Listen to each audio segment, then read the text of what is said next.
3, 2, 1. Happy New Year.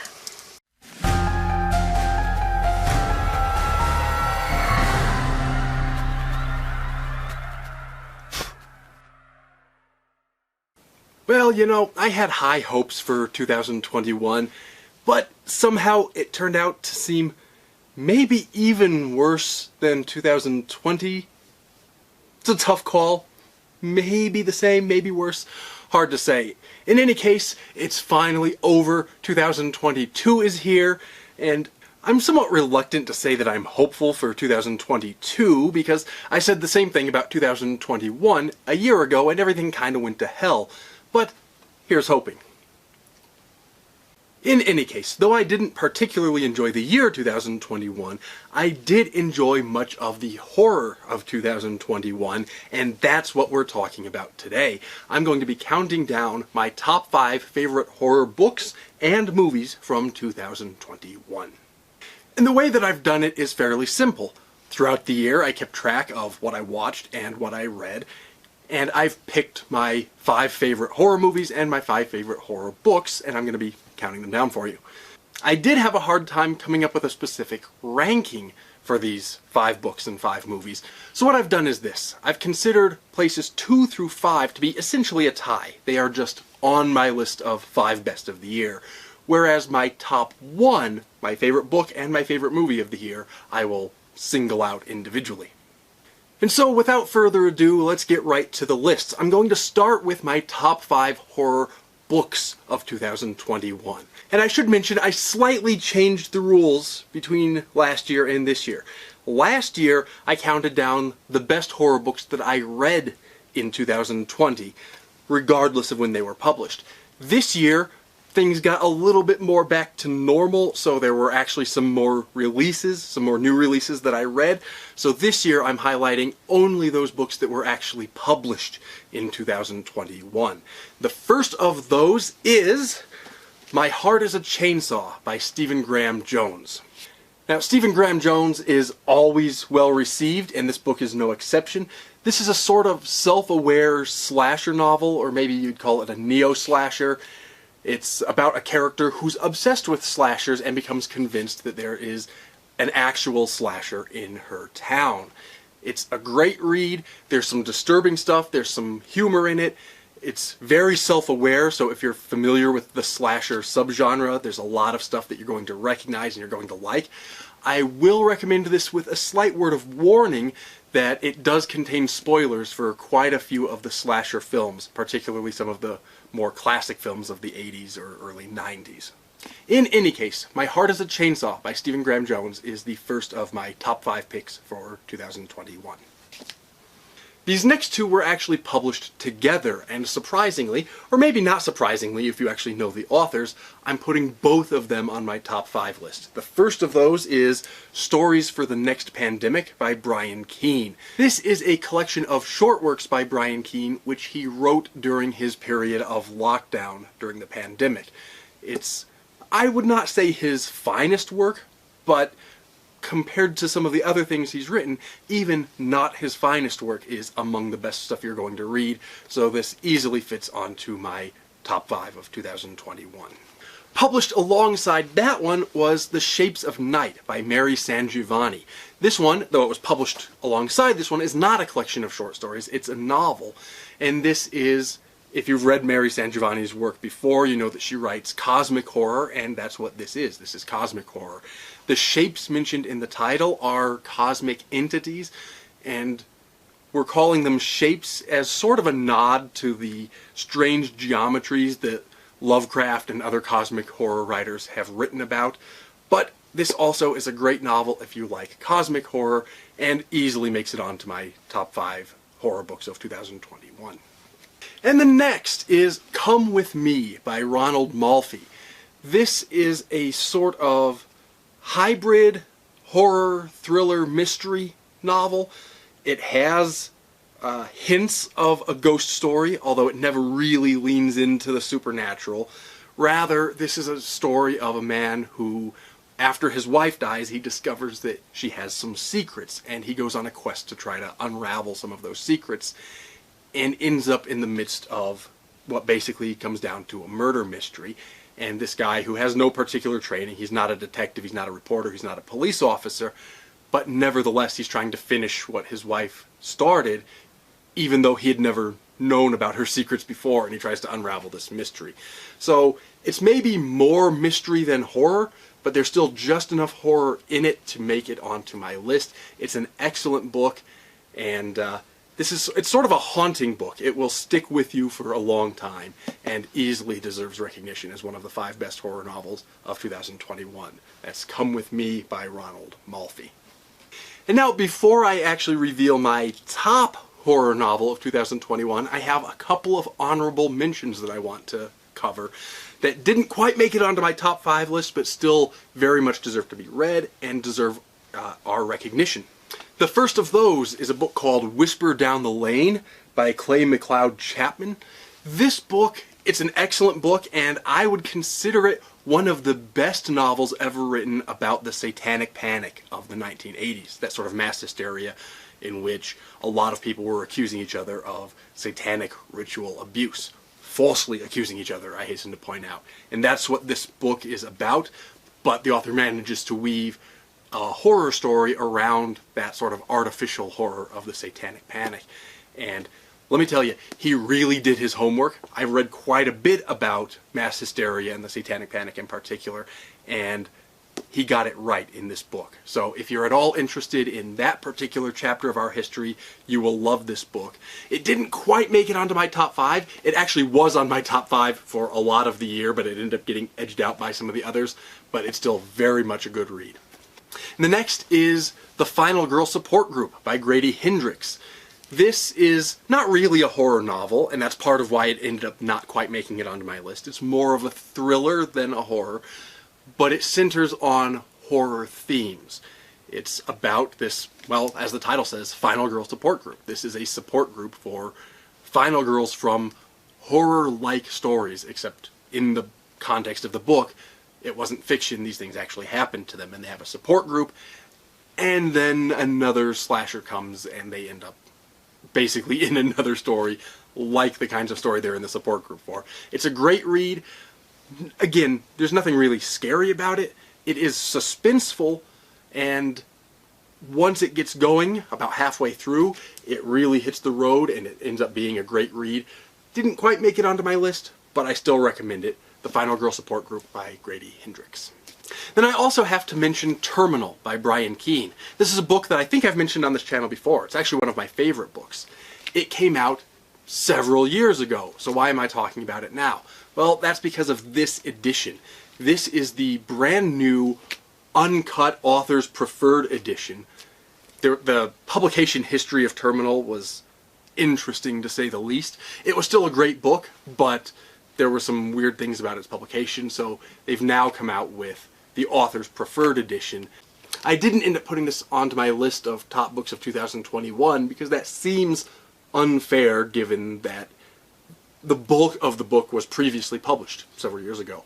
But because this new edition came out in 2021, I wanted to give it an honorable mention because it is one of my favorite books.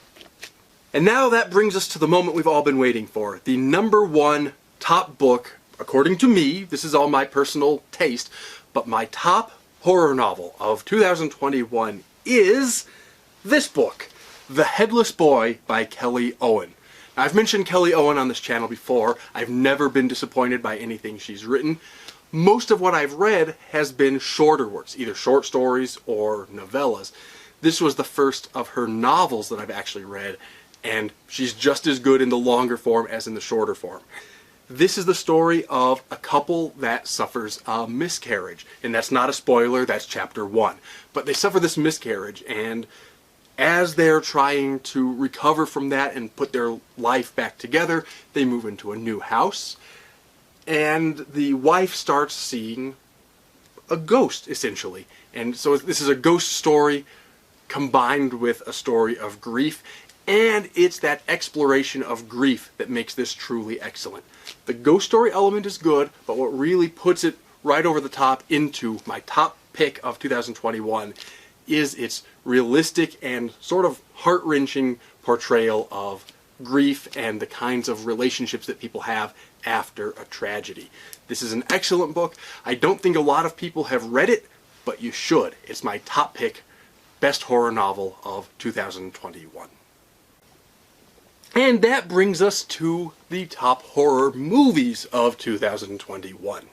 Now, with regard to the movies, I have a little bit of a disclaimer first, and then a little bit of a problem, and then we'll get into the list. The disclaimer is that movies have multiple releases. There's frequently a theatrical release, and now we have streaming releases. Sometimes there are festival releases, then you've got DVD, Blu-ray releases. So it's hard to pin down what is the release date of a movie.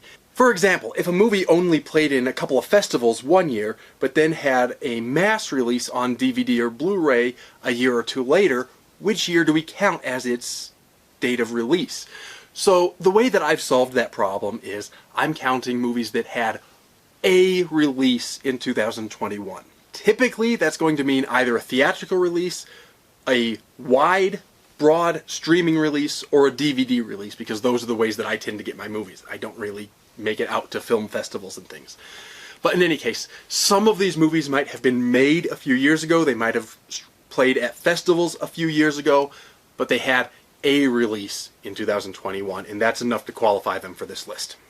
And the problem that I had is, because some of these were streaming or theatrical releases, I don't have copies here to show off of a lot of these movies like I did with the books. I like to have physical things not only to show off to y'all, but to put up on my shelf and have in my collection. I love the streaming services, but I'm a physical media kind of guy. I like to have things. I like to be able to put my hands on a thing. So, of course, I will be getting DVDs of all of these when they're available, or if they are available, I just haven't gotten around to it yet, but I will be getting them. In the meantime, however, some of these I'm not going to have a thing to show you, but I will just be discussing the films and listing the titles. That having been said, I do have copies to show you of some of these films, and so let's get right down to the list with the first of those, and that is Psycho Gorman. This one is just a lot of fun. It had, again, a DVD Blu-ray release this year. It ended up being in one of the horror packs this year, which was great, although I already had this copy, so that was a duplicate for me. But that's okay, because it's an excellent movie. Not really a horror movie, although it deals with horrific kinds of characters, and there's a lot of gore, as you might guess from the title. More of a comedy, sort of a horror comedy. It's about this world-destroying, galaxy-destroying alien monster that is awoken by these young children who end up with a medallion that they can use to control the monster, Psycho Gorman. If that sounds like your kind of movie, and if you like that kind of zany, over-the-top, gore-filled action, you're going to love Psycho Gorman, and that's why it's first on my list of best horror movies of 2021. Next up is a film that I'm going to freely admit is probably not for everyone, but it's definitely for me. It is one of the best movies I've seen this year. That is Come True. So the premise of this movie is we have an 18-year-old kind of troubled teenager who enrolls in a sleep study.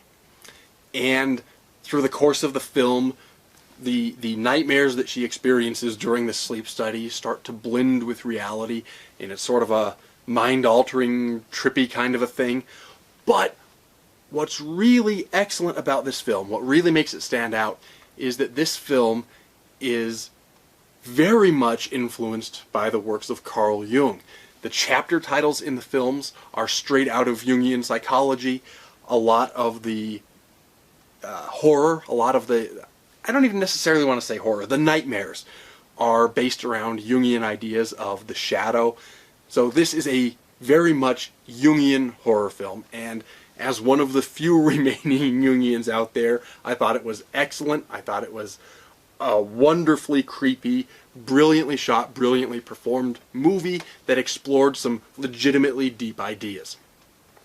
I will admit, if you're not well versed in Jungian psychology, this is probably not going to make it onto your list of favorite movies for 2021, because you kind of need to understand a little bit of Jung in order to understand the movie. But if you do understand some Jung, whether Whether you are a Jungian or not, if you at least have read some Jung and understand some of his ideas, some of the way that he thought, then you'll be able to follow this movie, and I think you'll find it as excellent as I did. In the next one, I don't have a copy of the movie to show you because it's not out on DVD yet. It is available on a variety of streaming services. I got it through Amazon Prime, and that is a film called We Need to Do Something. I do have a copy of the book on which the film was based. I mentioned this book before on this channel as well. It's by Max Booth III. We Need to Do Something. This edition comes with both the novella and the screenplay. So this is somewhat related to the movie. I just don't happen to have a DVD of the movie because it's not out yet, unfortunately. I will be getting it as soon as I can. The premise of the book and the movie is we have a sort of dysfunctional, typically dysfunctional, not over the top dysfunctional, but typically dysfunctional family. And there's a storm warning, so they take shelter in a bathroom in their house. And they get trapped in the bathroom, and it starts to seem like maybe it's not just a storm, maybe there are some other things going on, maybe there's someone or something outside. But the whole picture, pretty much the whole picture, takes place inside this bathroom as this family deals with the emergency situation. Now that could be a boring movie, almost entirely one scene with a very small cast of characters. This movie, though, is anything but boring. It's driven largely by the quality of the performances. Pat Healy, in particular, gave an excellent performance, but there's a little bit of humor, a lot of tension, and it really, legitimately is one of the best movies of 2021. Again, I think a lot of people have missed this one. A lot of people don't know about it or haven't seen it yet. If you're one of those people, go on to Amazon or one of the other streaming services and watch We Need to Do Something. Easily one of the best films of 2021. The next one, again, I don't have a copy to show you, but I think a lot of you will have seen, and that was Midnight Mass, the Netflix series, the limited series on Netflix. And I will admit, Midnight Mass divided audiences. Some people loved it and some people hated it. I think the people who liked it really liked that it was a slow burn with a lot of deep characterization and a lot of interesting ideas about both the good and bad of religious faith. There's a lot of religious themes in the picture. I'm counting it as a movie even though it was a TV series. That's fuzzy. But there were a lot of religious themes, a lot of deep ideas, a lot of deep characterization. And I think that's what the people who loved it loved about it, myself included. I think it's those same things that the people who didn't like it didn't care for. They thought it was too slow. And I'll admit, maybe it was a smidge too slow, although I do like a slow burn horror story. And maybe they disliked some of the religious themes, either because they are not religious and they can't relate to the characters, or because they were religious and they thought it was disrespectful. Personally, I don't think that it's disrespectful either to the religious people or the non-religious people.